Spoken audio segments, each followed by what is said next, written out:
Sir sir आप हट जाना sir sir sir sir sir sir या आगे चलो प्लीज। हल्का जी आगे चलो प्लीज, आगे चलो। अभी नहीं अभी हुआ नहीं। अरे हुआ नहीं, अभी वोट खत्म नहीं हुआ।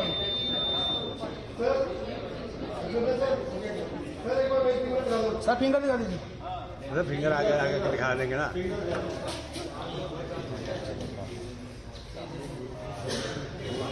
सर सर आप हट जाना। जो मुद्दे डॉक्टर साहब बीजेपी ने उठाए चुनाव में, क्या आज भी मतदाता वही सोच के निकला है? आपको पता है कि किस मुद्दे पर उसे वोट डालना है?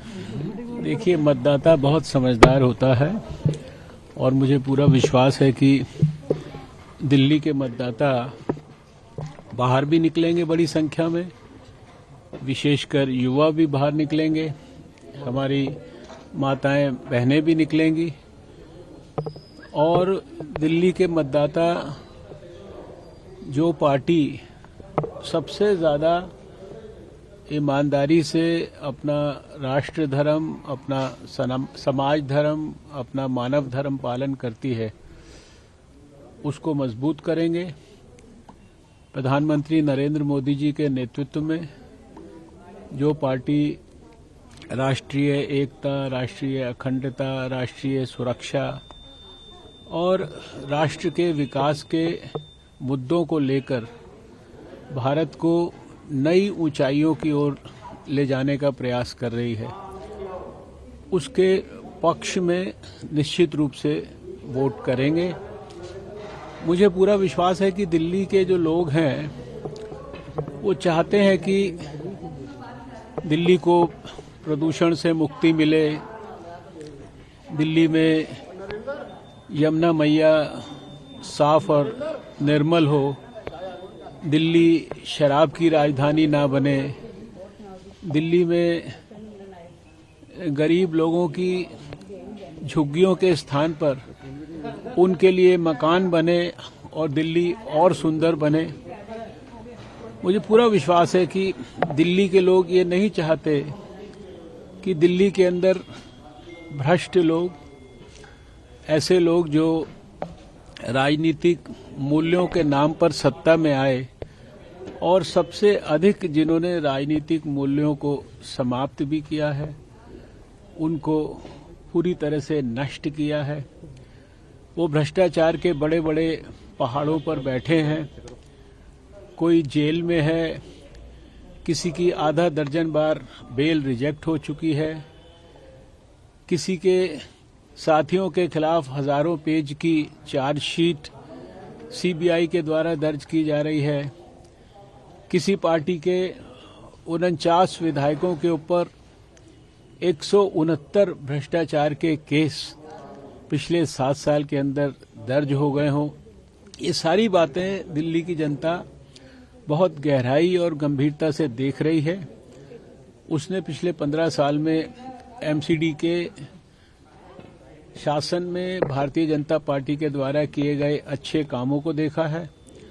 वो दिल्ली में जब 5 साल भारतीय जनता पार्टी की सरकार थी, उस सरकार का भी काम उसने देखा है और आज पिछले 8 साल में प्रधानमंत्री नरेंद्र मोदी जी ने जिस प्रकार से भारत का नाम देश और दुनिया में रोशन किया है, देश को एक असाधारण ऊंचाइयों तक पहुंचाया है, देश के अंदर समाज जीवन के हर क्षेत्र के लिए, हर व्यक्ति के लिए, गरीब, मजदूर, किसान, महिला, नौजवान, बुजुर्ग, सबके स्वाभिमान के लिए काम किया है। और कोई समाज जीवन के अंदर कोई ऐसा वर्ग, कोई क्षेत्र नहीं है जहां प्रधानमंत्री जी के कार्यक्रमों के द्वारा करोड़ों लाभार्थियों की लंबी एक सूची ना हो।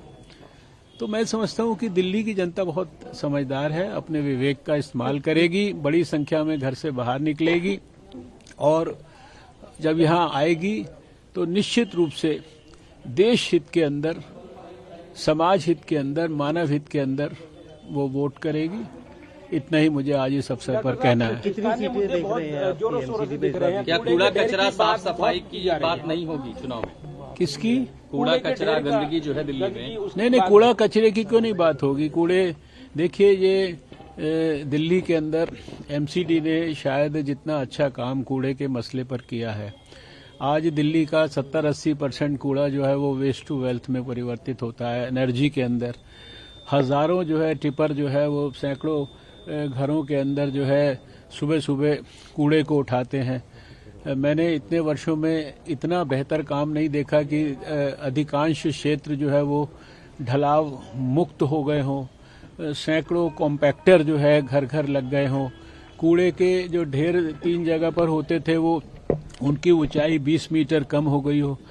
दिल्ली में जो सरकार है वो कूड़े के ढेर की बात तो कर रही, लेकिन भ्रष्टाचार के जो पहाड़ बड़े बड़े, जिन पे किसी पहाड़ के ऊपर दिल्ली के स्वास्थ्य मंत्री बैठे हुए हैं, किसी पहाड़ के ऊपर दिल्ली के उप मुख्यमंत्री बैठे हुए हैं, और सबसे बड़े पहाड़ के ऊपर तो शायद भ्रष्टाचार के जो कि नेतृत्व कर रहे हैं दिल्ली के मुख्यमंत्री बैठे हुए हैं।